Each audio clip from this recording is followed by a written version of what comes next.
Haleluya. Kita jumpa lagi di Sekam Padi. Edisi kali ini kita sudah memasuki edisi yang ke-17. Dan di edisi ini atau di episode ini saya akan bicara tentang lemah lembut. Mari kita sama-sama buka di dalam Matius 5 ayat yang kelima.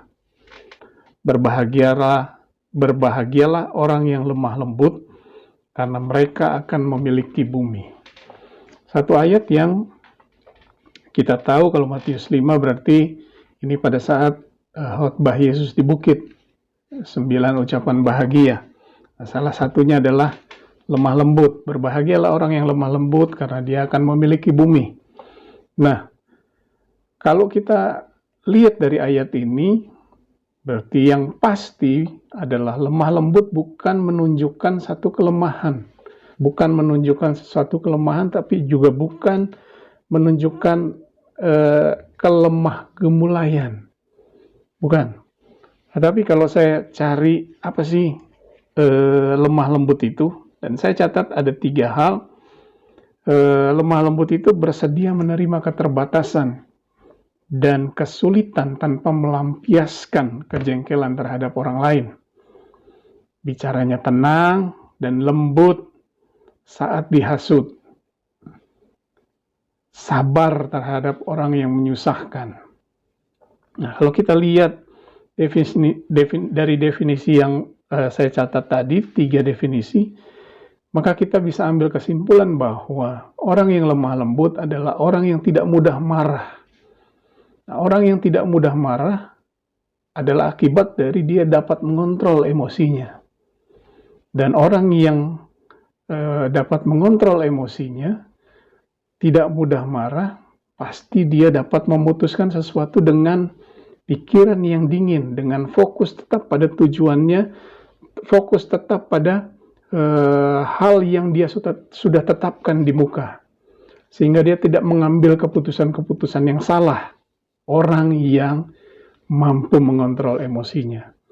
Dan bicaranya tenang dan lembut. Dan biasanya kalau orang yang bicaranya tenang itu, dia akan dengarkan dulu apa masalahnya. Jadi seorang pengusaha yang dapat mengontrol emosinya, yang tidak mudah marah dan tidak memutuskan sesuatu dengan emosi, tapi dengan hati yang dingin, dengan kepala yang tetap pada tujuan, pasti usahanya akan jadi maju. Orang yang juga tidak mudah marah, dia pasti juga akan melihat segala sesuatunya dengan tenang.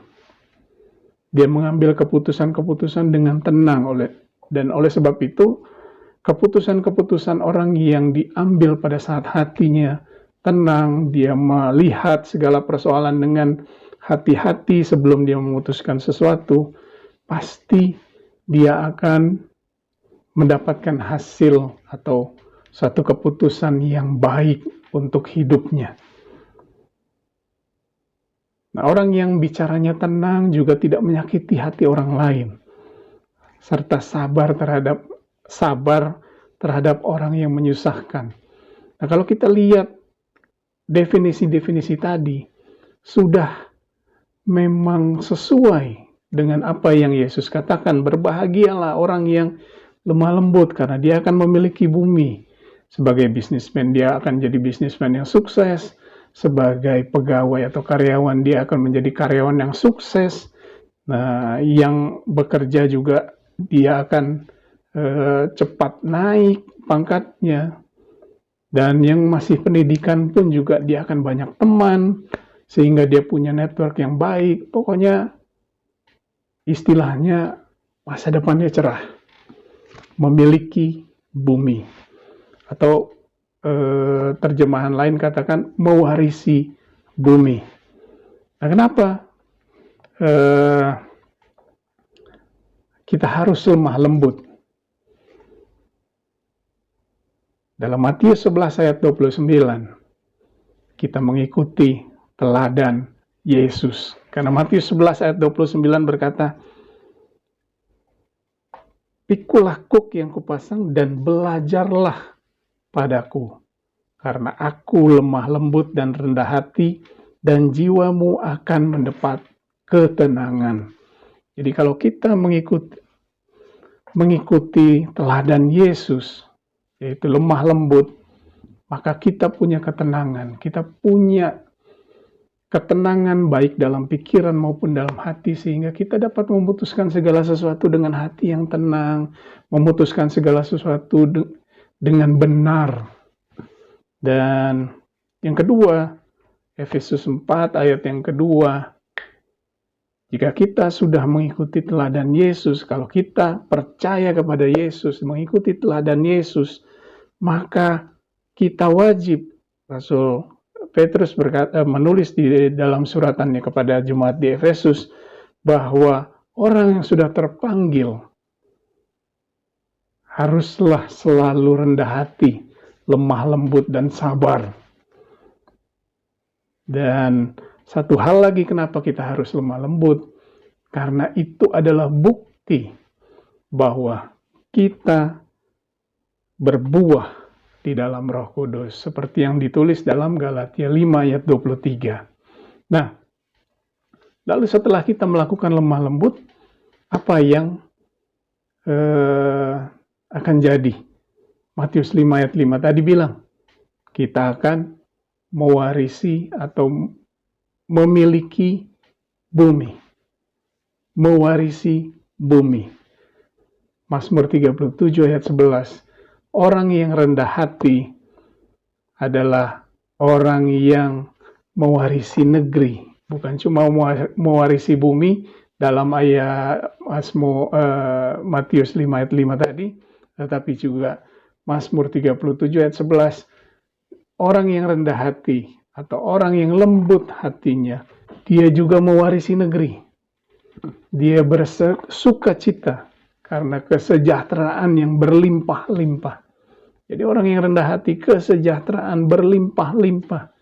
Dan Mazmur 149 ayat yang keempat, orang yang rendah hati atau orang yang lembut hatinya, Tuhan akan memahkotainya dengan keselamatan.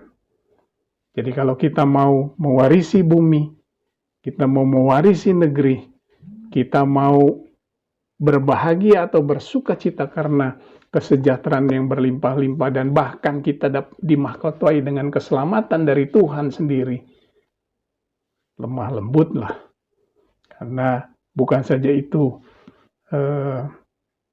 ajakan Tuhan kita Yesus Kristus, tetapi juga ajaran dari Rasul Paulus, dan juga bukti bahwa kita berbuah di dalam Roh Kudus. Jadi Bapak Ibu Saudara, penuhlah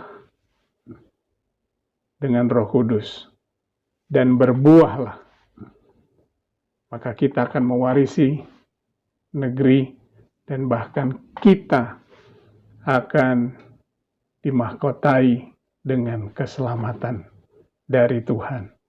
Puji nama Tuhan, Tuhan Yesus memberkati kita semua.